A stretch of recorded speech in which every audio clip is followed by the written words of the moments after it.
چرا ولش کنم؟ باید بخونم، جلسه امتحان چیز بلد نباشم نابود میشه. چی؟ تو بهم میگی؟ آره. قول میدی بهم بگی؟ ببین نمیخواد بخونی، من سر جلسه امتحان همشو بهت میگم، من خودم پشتتم، همشو بهت میگم، مرد نیستم همشو بهت نگم. حالا چهار تا گزینه است، کدوم میشه؟ من نمیدونم. به تو چه؟ کی بود دیشب به من میگفت ولش کو برو بخواب فردا خودم بهت میگم؟ اشکال نداره خودم میگم. مغز سوال بابا خودت قول بهم دادی دیگه. بله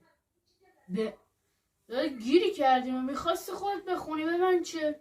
حالا من یه زری زدم تو هم گرفتی یا به من چه که سر جلسه